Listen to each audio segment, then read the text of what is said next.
राहुल एक साधारण युवक था। बाहर से वह पूरी तरह सामान्य दिखता था। एक अच्छी नौकरी, प्यारे दोस्त और परिवार का प्यार। लेकिन उसके भीतर एक अजीब और खतरनाक आदत थी। वह हर चीज का नकारात्मक पहलू सोचने का शिकार था। अगर कोई हल्का सा उसे इग्नोर कर देता तो राहुल का दिमाग ये सोचने लगता, शायद वो मुझे पसंद नहीं करता।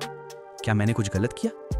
अगर ऑफिस में कोई चुनौती आती तो उसका मन पहले ही डर में पड़ जाता कि मैं इसमें सफल नहीं हो पाऊंगा, शायद लोग मुझे कम आंकेंगे।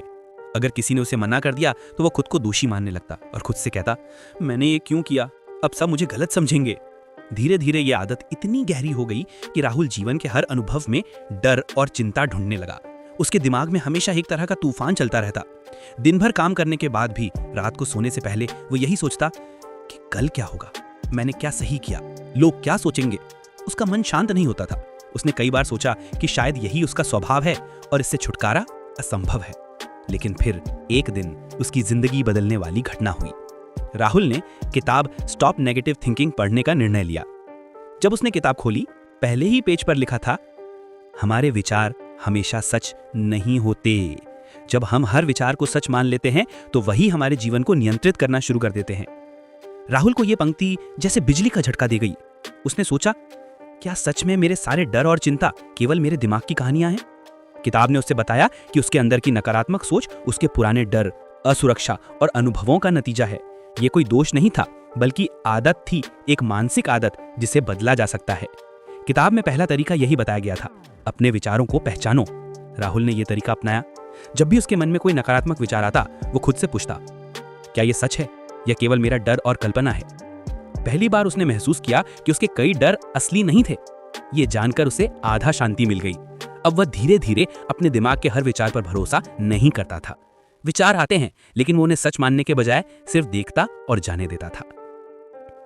किताब ने उसे दूसरा तरीका भी सिखाया, प्रेजेंट मोमेंट पे जियो। राहुल ने महसूस किया कि उसका दिमाग हमेशा अतीत की गलती या भविष्य की चिंता में उलझा रहता था। लेकिन जब वो केवल अभी पर ध्यान देता तो वह दुनिया के हर अनुभव को पूरी तरह महसूस कर पाता। वो हवा की ठंडक, सूरज की रोशनी, पत्तों की हरकत, लोगों की मुस्कान, सबको महसूस करने लगा। धीरे धीरे उसके मन में शांति और संतोष आने लगा। इसके बाद किताब ने तीसरा तरीका बताया, छोटी छोटी जीतों पर ध्यान दो। राहुल ने रोज छोटे लक्ष्य बनाए, काम समय पर पूरा करना, दोस्तों और परिवार के साथ अच्छे संबंध रखना, खुद के लिए थोड़ा समय निकालना। हर छोटी सफलता ने उसके आत्मविश्वास को बढ़ाया और नकारात्मक विचार कम होते गए।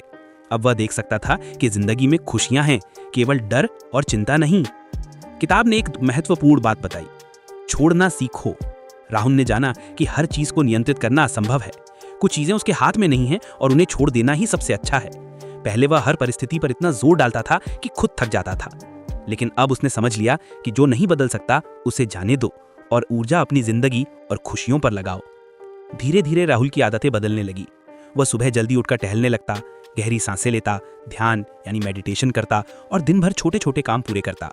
रात को वह अपने विचारों को लिखता और उन्हें पढ़कर मुस्कुराता। देखो, कल मुझे कितनी चीजों पर चिंता थी, आज वही सब इतनी छोटी लग रही हैं। राहुल ने महसूस किया कि नकारात्मक सोच को पूरी तरह खत्म करना मुश्किल है, लेकिन उसे कंट्रोल करना और सीमित करना पूरी तरह संभव है। अब उसके विचार उसे नियंत्रित नहीं करते। विचार आते हैं, लेकिन वो उन्हें पहचानता और जाने देता है। आज राहुल हर पल में जीता है। वो अतीत की गलती में फंसता नहीं, ना ही भविष्य की चिंता में। उसका चेहरा शांत है और दिल में सुकून। उसने सीखा कि जीवन की असली शांति विचारों को रोकने में नहीं, बल्कि उन्हें समझकर छोड़ने में है। किताब की सबसे बड़ी सीख ये है, नकारात्मक विचार हमेशा सच नहीं होते। अपने विचारों को पहचानो, उन्हें चुनौती दो और उन्हें जाने दो। वर्तमान में जियो और छोटी छोटी खुशियों का आनंद लो। और याद रखो, अपने दिमाग को नियंत्रित करो, ना कि वह तुम्हें। राहुल की कहानी हम सभी को यह सिखाती है कि हम अपने विचारों के गुलाम नहीं हैं, हम उनका मालिक बन सकते हैं। और जब हम ऐसा करते हैं तो हमारी जिंदगी शांत, खुशहाल और सकारात्मक बन जाती है। अब सोचो मत, बस जियो। वीडियो लाइक, शेयर, सब्सक्राइब कर दें।